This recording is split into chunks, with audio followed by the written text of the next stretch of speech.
김밥 세상을 말다 다큐멘터리 원고. 인트로 3인칭 나레이션. 캐나다 출신의 음식 다큐멘터리 감독 마이클 리처드슨 48세. 지난 20년간 그는 세계 각지를 누비며 숨겨진 음식 이야기들을 카메라에 담아왔다.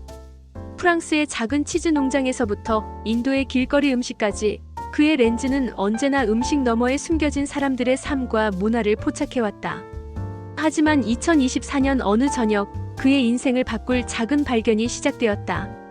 넷플릭스에서 우연히 시청한 K-팝 데몬 헌터스라는 애니메이션 속 한 장면이 그것이었다. 주인공 루미가 김밥을 한 입에 베어 물며 보여준 행복한 표정. 그 순간 마이케이엘은 직감했다.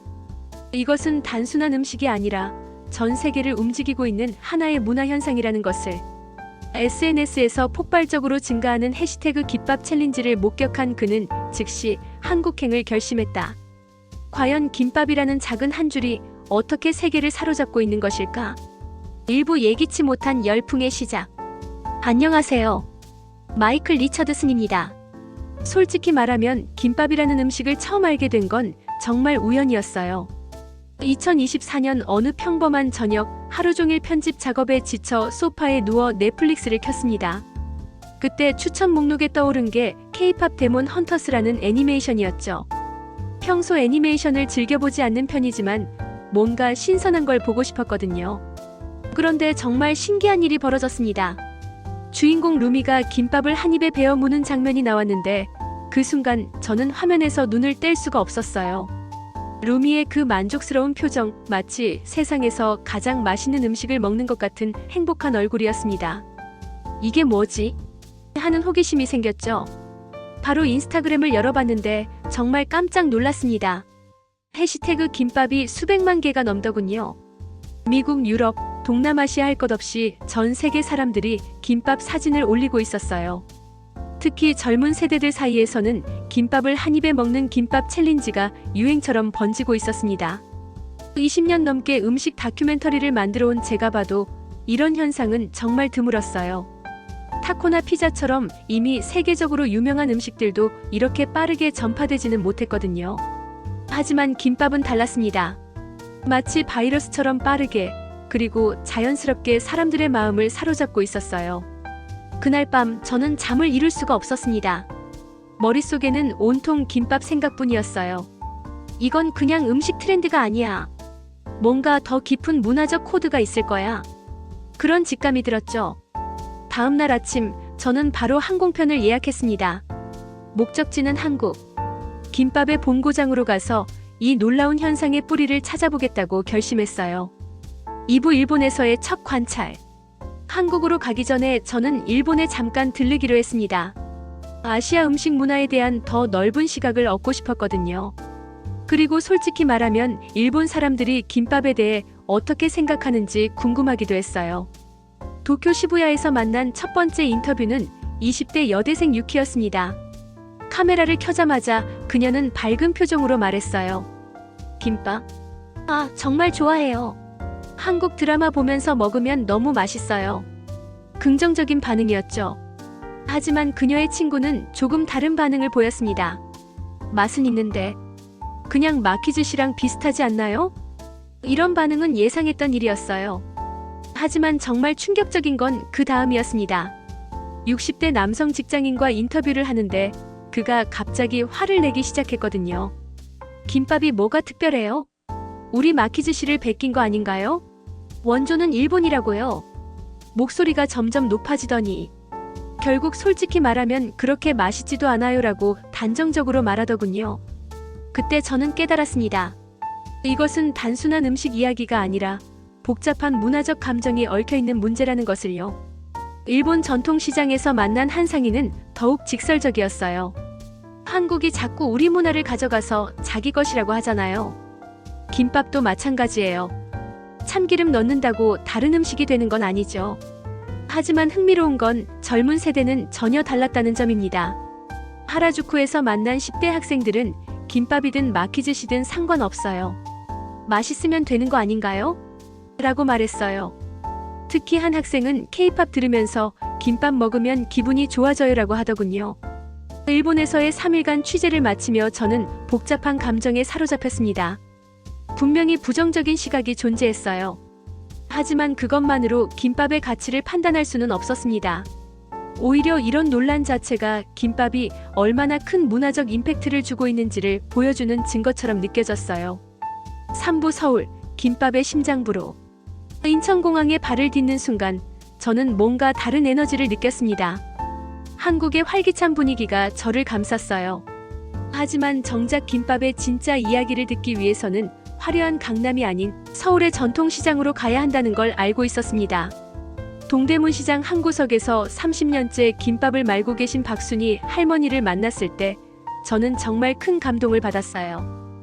할머니의 손은 마치 예술가의 손 같았습니다. 김을 펼치고 밥을 올리고 각종 재료를 올리는 모든 동작이 완벽한 리듬을 가지고 있었어요.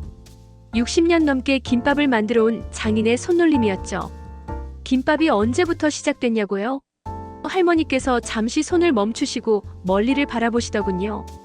우리 어머니가 6.25 전쟁 직후에 남은 재료들을 모아서 김에 말아주신 게 시작이었어요. 그때는 먹을 게 없어서 무엇이든 아껴 먹어야 했거든요.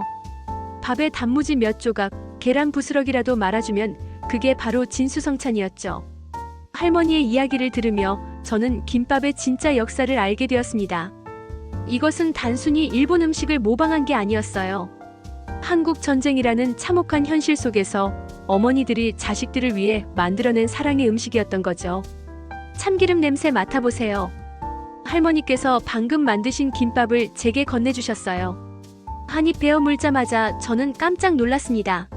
이건 제가 일본에서 먹어본 마키즈시와는 완전히 달랐어요. 참기름의 고소한 향이 입안 가득 퍼지면서 각각의 재료들이 조화롭게 어우러지더군요.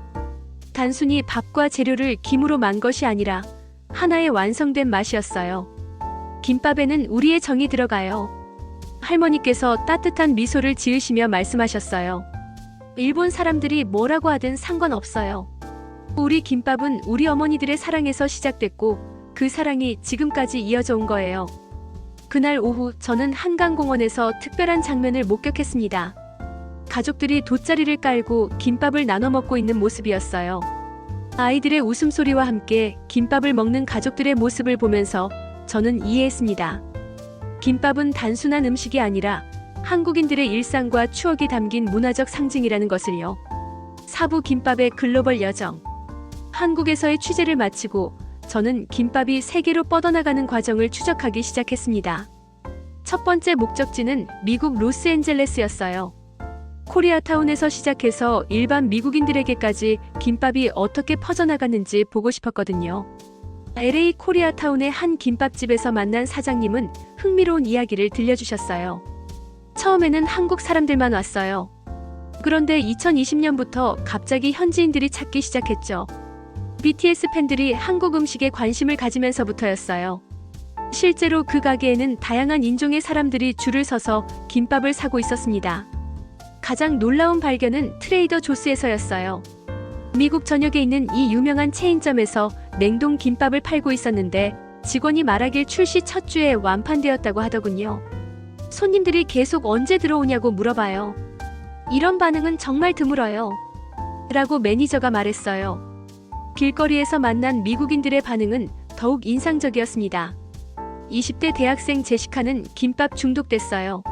건강하면서도 맛있고 한 손으로 먹기도 편해서 완벽한 음식이에요 라고 말했어요. 40대 직장인 마이크는 처음엔 스시인 줄 알았는데 먹어보니 완전히 다른 음식이더군요. 참기름 맛이 정말 독특하고 좋아요 라고 했죠. 캐나다 토론토에서는 더욱 놀라운 광경을 목격했습니다. 다운타운 한복판에 김밥 전문점이 3개나 생겨 있었거든요. 그중 하나는 캐나다 현지인이 운영하는 곳이었어요. 한국에서 교환학생으로 1년 살았는데 김밥의 매력에 푹 빠졌어요. 돌아와서 아예 가게를 차렸죠. 사장인 데이비드가 말했어요. 이런 취재들을 통해 저는 깨달았습니다. 김밥이 세계적으로 사랑받는 이유는 단순히 K-팝이나 한류의 영향만은 아니라는 것을요. 김밥 자체가 가진 독특한 매력이 있었어요. 건강하면서도 맛있고 편리하면서도 만족스러운 음식이었던 거죠. 오부 일본에서의 반격과 논쟁. 김밥의 글로벌 성공 소식이 전해지자 예상했던 일이 벌어졌습니다. 일본에서 강한 반발이 일기 시작한 거죠. 제가 다큐멘터리 촬영을 하고 있다는 소식이 알려지자 일본의 여러 언론에서 김밥 원조 논쟁을 다시 꺼내들기 시작했어요. 한 일본 방송사에서는 김밥은 일본의 마키즈시에서 파생된 음식이라는 특집 프로그램을 방영했습니다. 거기서는 한국이 일본의 전통 음식을 자국 음식이라고 주장하고 있다며 상당히 공격적인 논조를 보였어요. 심지어 김밥이 세계유산에 등재될까봐 걱정된다는 식의 비아냥도 섞여 있었죠. 일본 인터넷 커뮤니티의 반응은 더욱 격렬했습니다. 또 한국이 우리 문화를 훔쳐간다. 김밥이 뭐가 특별해? 그냥 마키즈시의 열화판 아닌가? 이 같은 댓글들이 쏟아져 나왔어요. 심지어 저를 겨냥한 개인적인 공격도 있었습니다. 하지만 모든 일본인이 이런 생각을 가진 건 아니었어요. 오히려 젊은 세대와 요리업계 일부에서는 다른 목소리가 나왔습니다. 도쿄의 한 젊은 셰프는 음식에 국경이 어디 있어요? 맛있으면 되는 거죠. 김밥은 김밥대로, 마키즈시는 마키즈시대로 각각의 매력이 있다고 생각해요라고 말했어요. 육부 직접 만든 김밥 한 줄. 이론적인 이야기만으로는 한계가 있다고 생각했습니다. 직접 김밥을 만들어 보지 않고서는 진짜 김밥의 세계를 이해할 수 없을 것 같았어요. 그래서 서울의 박순이 할머니께 다시 찾아가서 김밥 만들기를 배우기로 했습니다. 외국 사람이 김밥을 제대로 만들 수 있을까? 처음에는 할머니도 의구심을 보이셨어요. 하지만 제가 진심으로 배우고 싶다고 하자 웃으시며 그럼 천천히 가르쳐 드릴게요라고 하셨죠. 첫 번째 단계는 밥을 짓는 것부터였습니다. 김밥용 밥은 평상시보다 조금 된 밥이어야 해요. 너무 질면 김에 쌀 때 모양이 망가져요. 할머니의 세심한 지도가 시작됐어요. 밥에 참기름과 소금을 넣고 비비는데 그 양의 비율이 정말 중요하더군요. 세 번째 도전에서 드디어 그럴듯한 김밥 한 줄이 완성됐습니다. 할머니께서 박수를 치시며 이제 제법이네요. 라고 하셨을 때 정말 뿌듯했어요. 제가 만든 김밥을 가지고 특별한 실험을 해보고 싶었습니다. 일본에서 만난 그 부정적인 반응을 보였던 다나카 씨에게 다시 연락을 취했어요. 도쿄의 한 조용한 카페에서 다시 만났을 때 그는 여전히 경계하는 눈빛으로 저를 바라봤어요. 이건 그냥 맛을 보시기만 하면 돼요. 다나카 씨는 한참을 망설이더니 작은 조각을 입에 넣었습니다. 처음에는 무표정하던 그의 얼굴이 점점 부드러워지더군요. 생각보다 맛있네요. 참기름 향이 생각보다 괜찮고. 그 순간 저는 깨달았습니다. 이것이야말로 진짜 문화 교류의 순간이라는 것을요. 말로는 아무리 설명해도 이해하지 못했던 것이 실제 경험을 통해서는 전달될 수 있다는 걸 봤거든요. 7부 김밥이 말해주는 것. 모든 취재를 마치고 편집실에 앉아서 지난 몇 달간의 여정을 돌이켜봤을 때 저는 김밥이 단순한 음식 이상의 의미를 가지고 있다는 확신이 들었습니다. 김밥 한 줄에는 한국인들의 역사와 정서, 그리고 세상을 향한 따뜻한 마음이 고스란히 담겨 있었어요. 서울에서 만난 박순이 할머니의 말씀이 계속 귀에 맴돌았습니다. 김밥은 전쟁 직후 어머니들이 아이들을 위해 만든 음식이라는 그 말이요. 생각해보면 정말 놀라운 일이에요. 가장 절망적인 시기에 가장 부족한 재료로 가장 큰 사랑을 담아 만든 음식이 지금 전 세계를 감동시키고 있다니요. 김밥을 만드는 과정을 직접 체험하면서 저는 더욱 깊이 이해하게 되었습니다. 각각의 재료를 정성스럽게 준비하고 하나하나 올려가며 정확한 비율로 말아내는 그 과정에는 한국인들의 섬세함과 완벽주의가 담겨 있었어요. 가장 인상적이었던 건 김밥 속에 들어가는 참기름이었어요. 그 고소하고 따뜻한 향 속에서 저는 한국인들의 정을 느꼈습니다. 서구의 음식들이 대체로 개인적이고 즉흥적인 반면 김밥은 누군가를 위해 함께 나누기 위해 만드는 음식이었어요. 김밥은 전쟁의 상처와 가난의 기억 속에서 피어난 평화의 음식입니다. 증오와 갈등이 아닌 사랑과 화합을 전하는 메신저 역할을 하고 있는 거죠. 8부 엔딩 한 줄의 김밥이 만든 기적.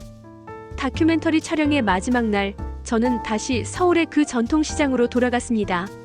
박순이 할머니께서 여전히 같은 자리에서 김밥을 말고 계셨어요. 하지만 이번에는 뭔가 다른 광경이 펼쳐져 있었습니다. 할머니 가게 앞에 외국인 관광객들이 줄을 서 있었거든요. 할머니, 요즘 손님이 많이 늘었네요. 제가 물어보자 할머니께서 환한 미소를 지으시며 외국에서 온 젊은 친구들이 자주 와요. 김밥이 맛있다고 하면서 사진도 많이 찍어가고라고 하셨어요.